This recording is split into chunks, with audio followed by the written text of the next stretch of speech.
Hello, and welcome back to Chapter 2 of 50 Shades of Grey. My heart is pounding. The elevator arrives on the first floor, and I scramble out as soon as the doors slide open, stumbling once, but fortunately not sprawling onto the immaculate sandstone floor. I race for the wide glass doors. I'm free in the bracing, cleansing, damp air of Seattle. Raising my face, I welcome the cool, refreshing rain. I close my eyes and take a deep, purifying breath, trying to recover what's left of my equilibrium. No man has ever affected me the way Christian Grey has, and I cannot fathom why. Is it his looks, his civility, wealth, power? I don't understand my irrational reaction. I breathe an enormous sigh of relief.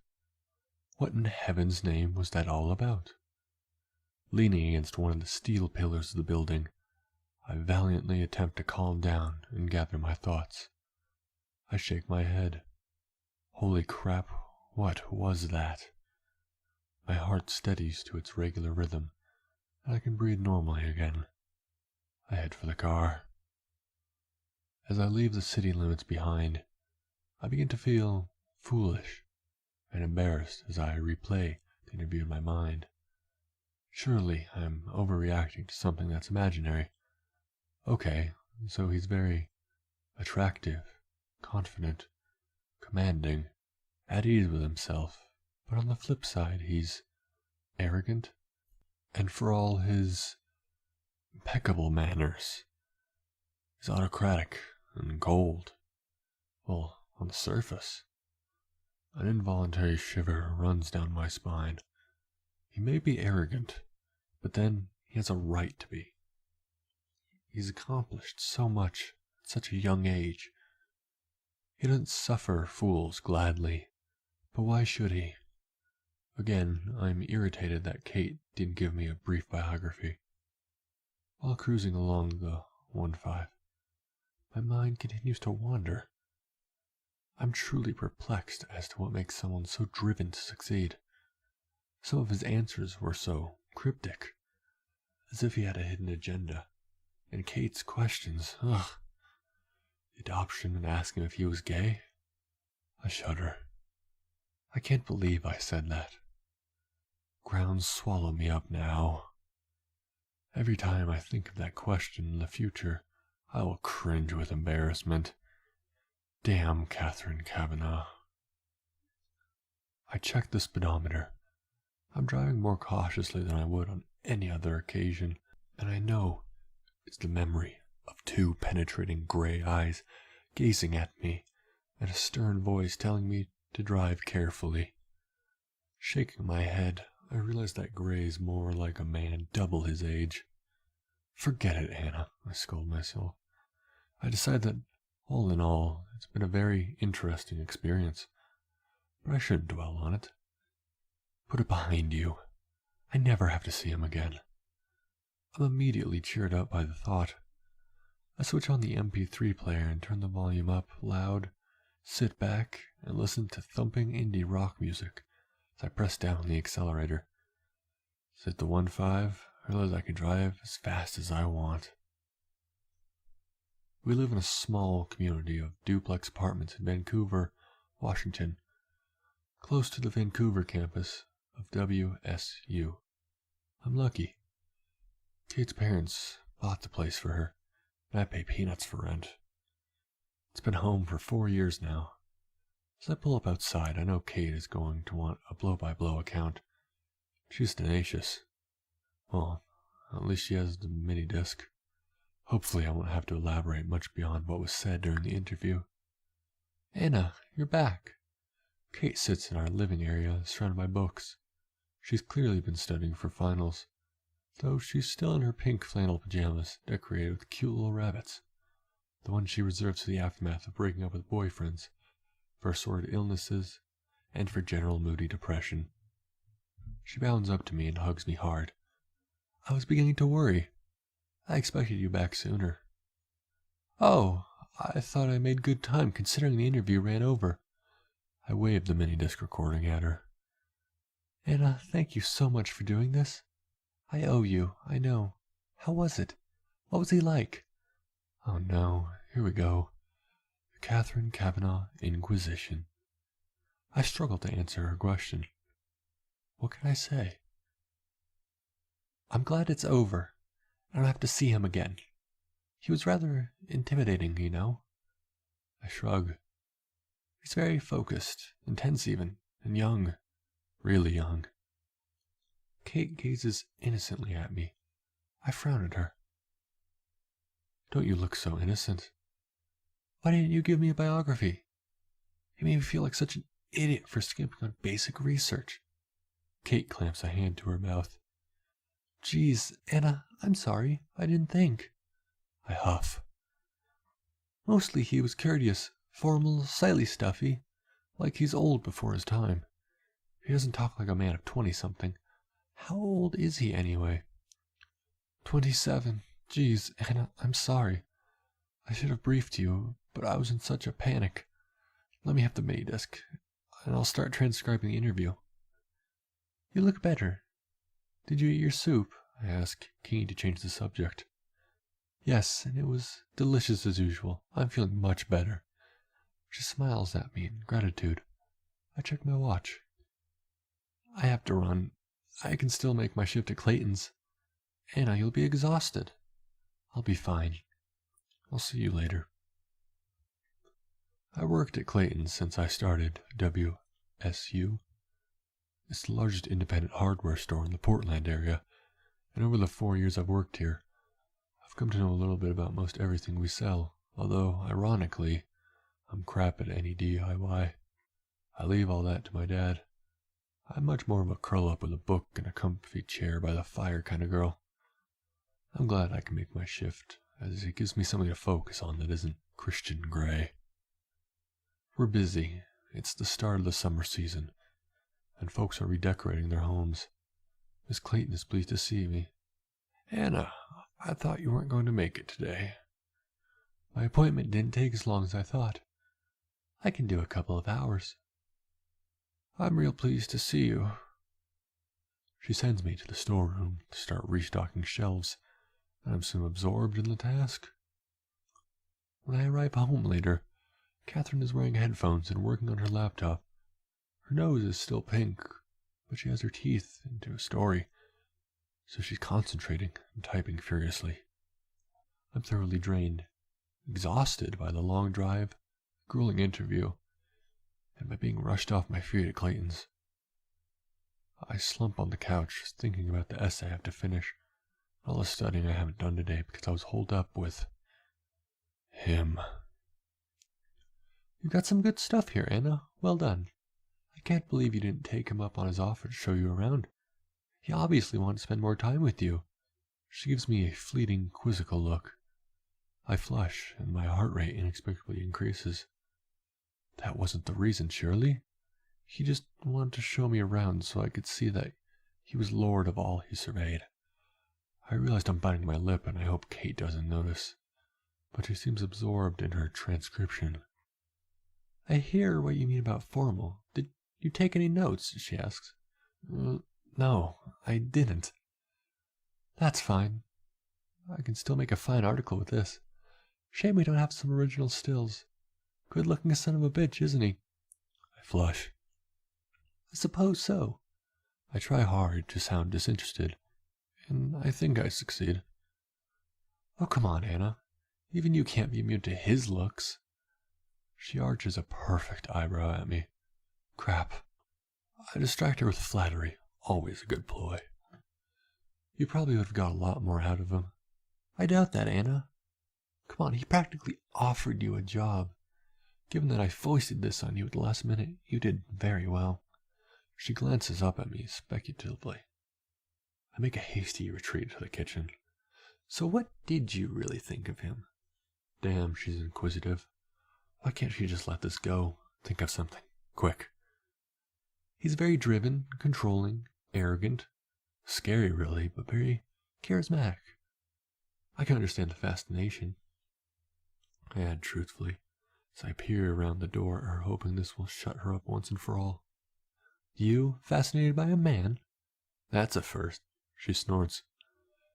I start gathering the makings of a sandwich so she can't see my face. Why did you want to know if he was gay? Incidentally, that was the most embarrassing question. I was mortified and he was pissed to be asked too. I scowl at the memory. Whenever he's in the society pages, he never has a date. It was embarrassing. The whole thing was embarrassing. I'm glad I'll never have to lay eyes on him again. Oh, Anna, it can't have been that bad. I think he sounds quite taken with you. Taken with me? Now Kate's being ridiculous. Would you like a sandwich? Please. We talk no more of Christian Grey that evening, much to my relief. Once we've eaten, I'm able to sit at the dining table with Kate, and while she works on an article, I work my essay of Tess of de Ubervilles. Damn, but that woman was in the wrong place at the wrong time in the wrong century. By the time I finish, it's midnight, and Kate has long since gone to bed. I make my way to my room, exhausted but pleased that I've accomplished so much for a Monday. I curl up in the white iron bed, wrapping my mother's quilt around me, close my eyes. I'm instantly asleep. That night I dream of dark places, bleak white cold floors, and gray eyes. For the rest of the week, I throw myself into my studies and my job at Clayton's. Kate is busy too, compiling her last edition of her student magazine before she has to relinquish it to the new editor, while also cramming for her finals. By Wednesday, she's much better. I no longer have to endure the sight of her pink flannel with too many rabbits' PJs. I call my mom and Georgia to check on her, but also so she can wish me luck for my final exams. She proceeds to tell me about her latest venture into candle making. My mother is all about new business ventures. Fundamentally, she's bored and wants something to occupy her time, but she has the attention span of a goldfish. It'll be something new next week. She worries me. I hope she hasn't mortgaged the house to finance this latest scheme, and I hope that Bob, a relatively new but much older husband, is keeping an eye on her now that I'm no longer there. He does seem a lot more grounded than husband number 3. How are things with you, Anna? For a moment, I hesitate, and I have Mom's full attention. I'm fine. Anna, have you met someone? Wow, how did she do that? The excitement in her voice is palpable. No, Mom, it's nothing. You'll be the first to know if I do. Anna, you really need to get out more, honey. You worry me. Mom, I'm fine. How's Bob? As ever, distraction is the best policy. Later that evening, I call Ray my stepdad, Mom's husband number 2, the man I consider my father, and the man whose name I bear. It's a brief conversation. In fact, it's not so much a conversation as a one-sided series of grunts in response to my gentle coaxing.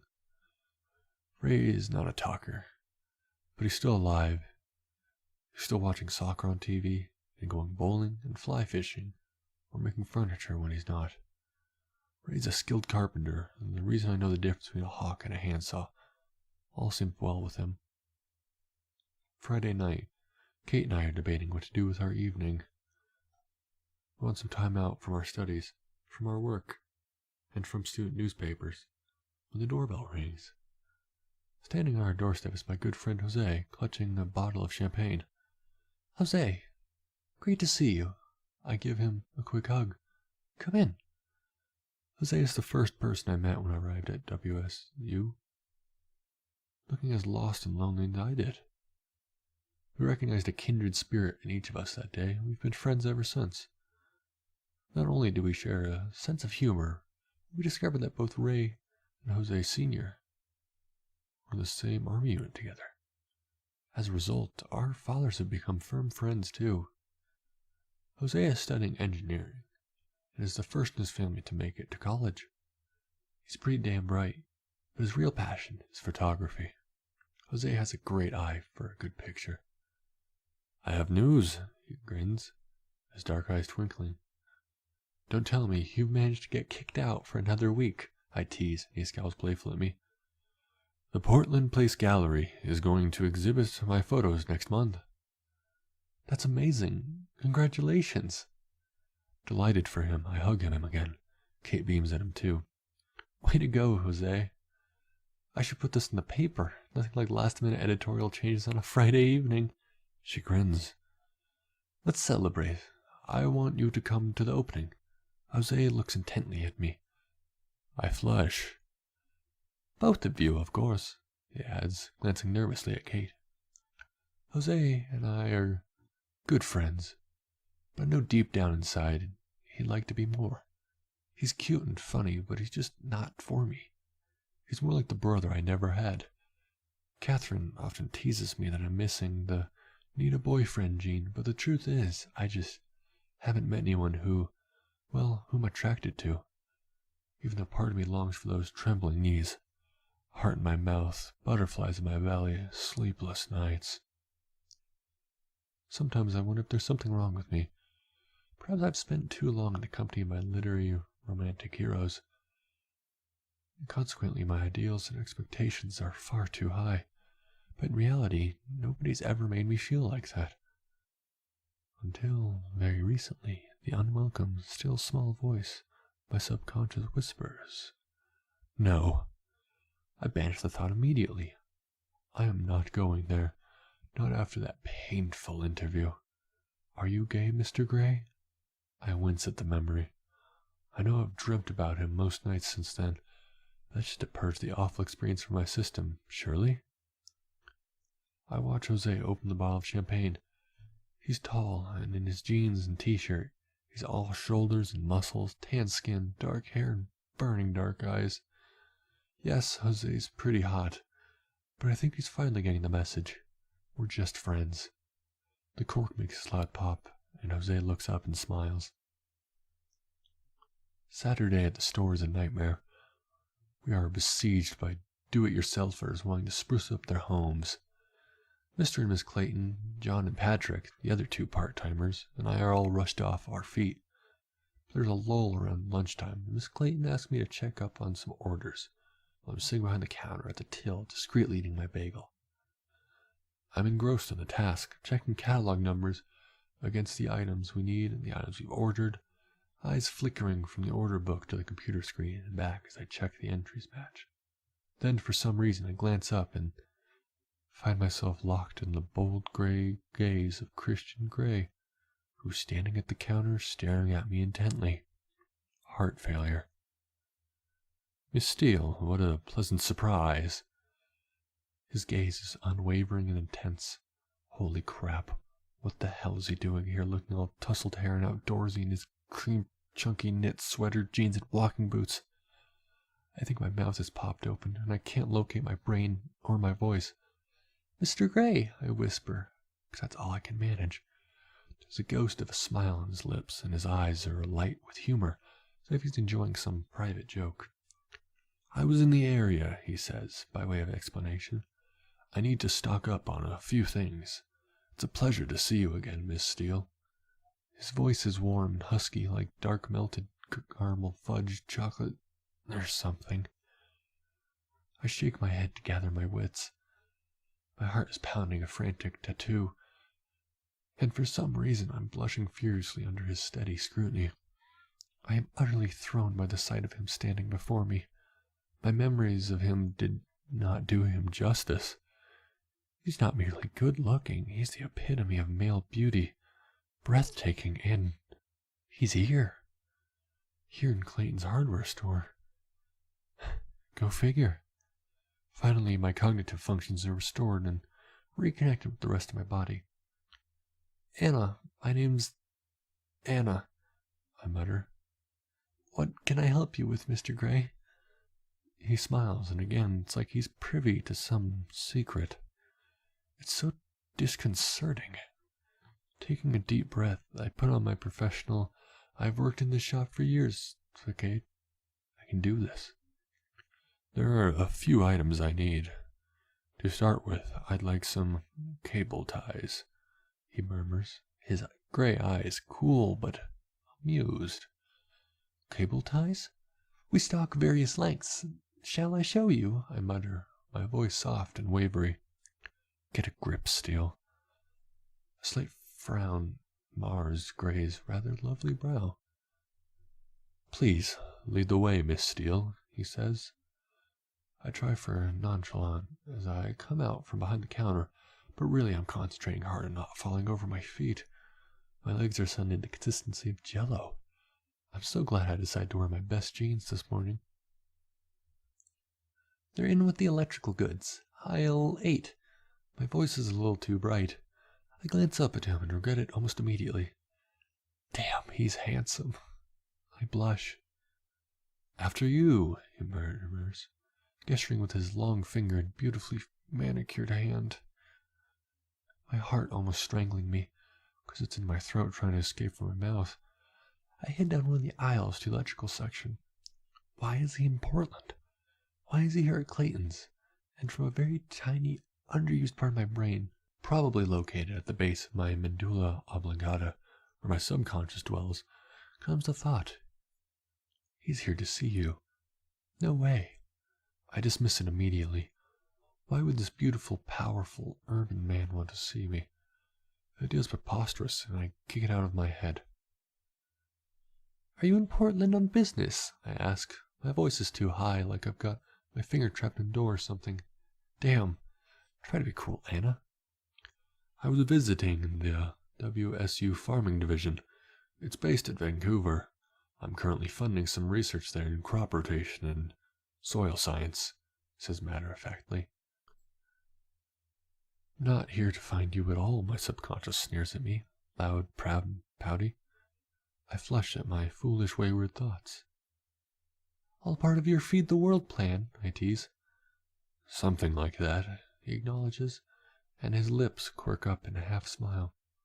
He gazes at the selection of cable ties we stock at Clayton's. What on earth is he going to do with those? I cannot picture him as a do-it-yourselfer at all. His fingers trail across the various packages displayed, and for some inexplicable reason, I have to look away. He bends and selects a packet. These will do, he says with his oh-so-secret smile, and I blush. Is there anything else? I'd like some masking tape. Masking tape? Are you redecorating? The words are out before I can stop them. Surely he hires laborers, or has staff to help him redecorate? No, not redecorating, he says quickly, then smirks. And I have the uncanny feeling that he's laughing at me. Am I that funny? Funny looking? This way, I murmur, embarrassed. Masking tape is in the decorating aisle. I glance behind me as he follows. Have you worked here long? His voice is low, and he's gazing at me, gray eyes concentrating hard. I blush even more brightly. Why the hell does he have this effect on me? I feel like I'm 14 years old.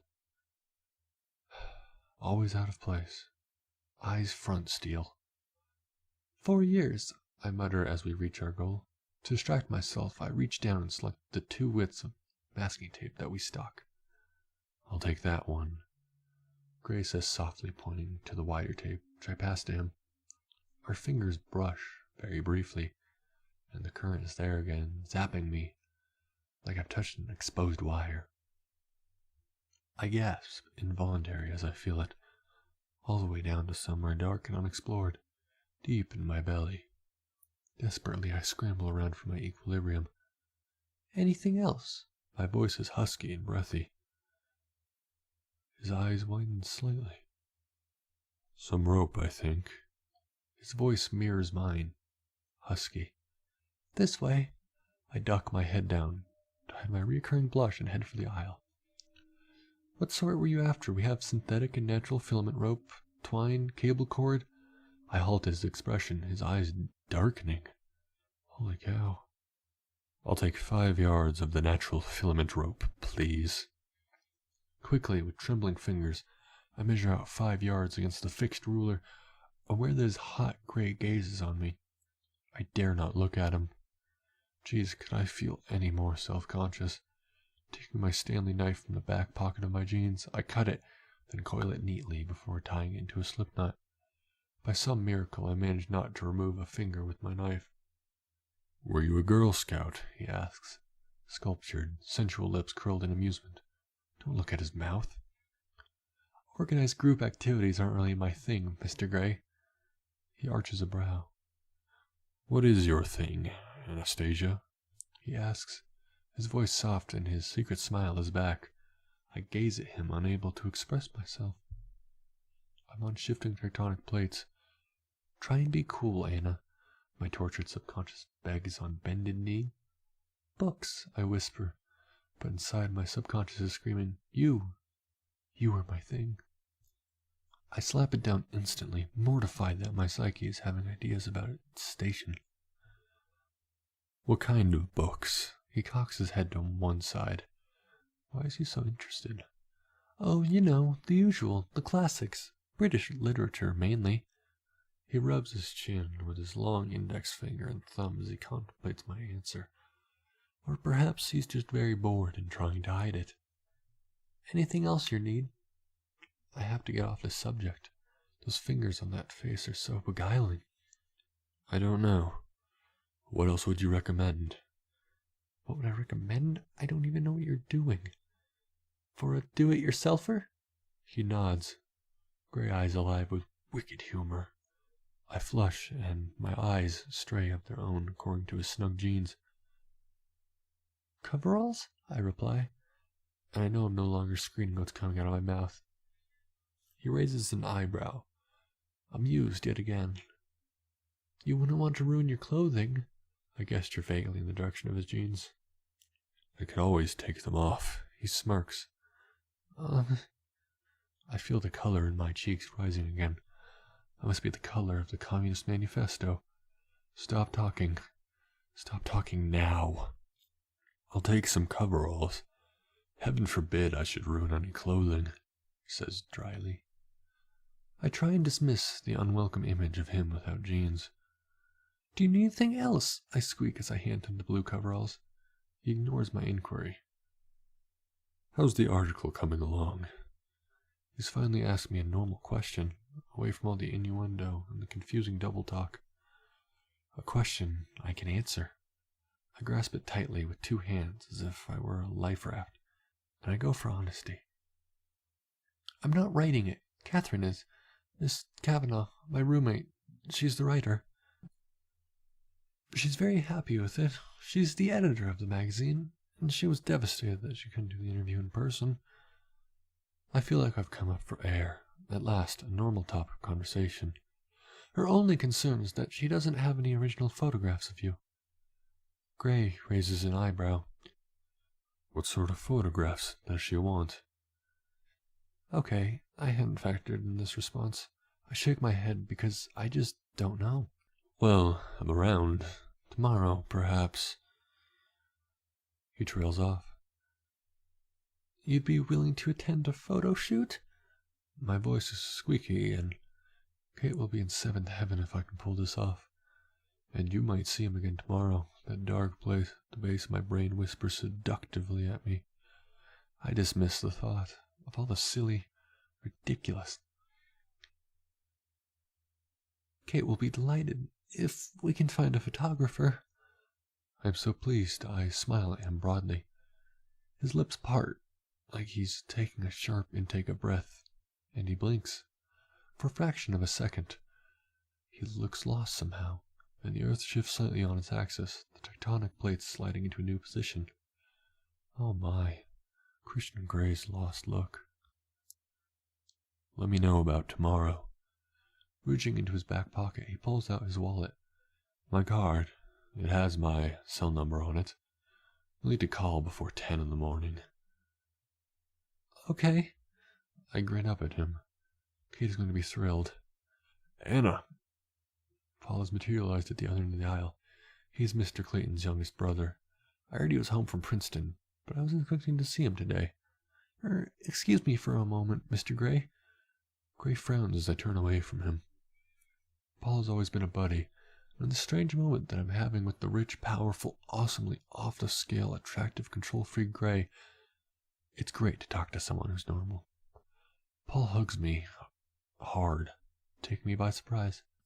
Anna, hi. It's so good to see you, he gushes. Hello, Paul. How are you? You home for your brother's birthday? Yep. You're looking well, Anna. Really well. He grins as he examines me at arm's length.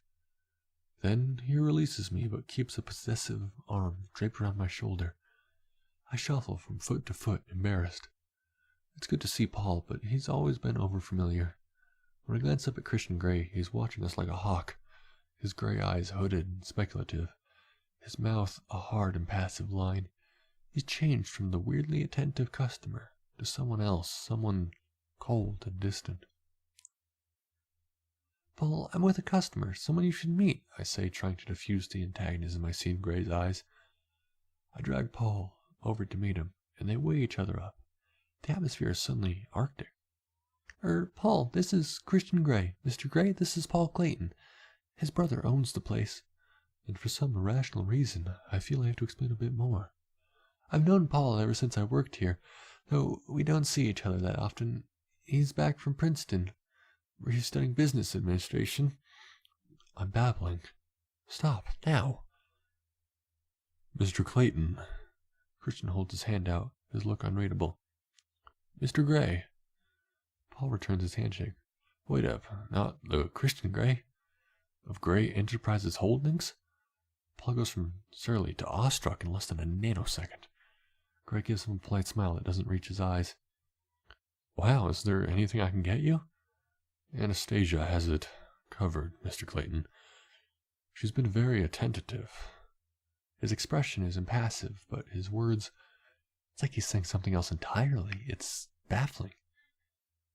Cool, Paul responds. Catch you later, Anna. Sure, Paul. I watch him disappear towards the stockroom. Anything else, Mr. Grey? Just these items. His tone is clipped and cool. Damn, have I offended him? Taking a deep breath, I turn and head for the till. What is his problem? I ring up the rope, coveralls, masking tape, and cable ties at the till. That will be $43, please. I glance up at Mr. Grey, and I wish I hadn't. He's watching me closely, his gray eyes intense and smoky. It's unnerving. Would you like a bag? I ask as I take his credit card. Please, Anastasia. His tongue caresses my name, and my heart, once again, is frantic. I can hardly breathe. Hurriedly, I place his purchases in a plastic carrier. You'll call me if you want to do this photo shoot. He's all business once more. I nod, made speechless yet again, and hand back his credit card. Good. Until tomorrow, perhaps. He turns to leave, then pauses. Oh, Anastasia, I'm glad Miss Kavanaugh couldn't do the interview. He smiles, then strides with renewed purpose out of the store, slinging the plastic bag over his shoulder, leaving me a quivering mass of raging female hormones. I spend several minutes staring at the closed door through which he just left before I return to planet Earth. Okay, I like him. There, I've admitted it to myself. I cannot hide my feelings anymore. I've never felt like this before. I find him attractive, very attractive, but it's a lost cause, I know, and I sigh with bittersweet regret. It was just a coincidence, his coming here, but still, I can admire him from afar, surely. No harm can come of that, and if I find a photographer, I can do some serious admiring tomorrow. I bite my lip in anticipation and find myself grinning like a schoolgirl. I need to phone Kate and organize a photo shoot.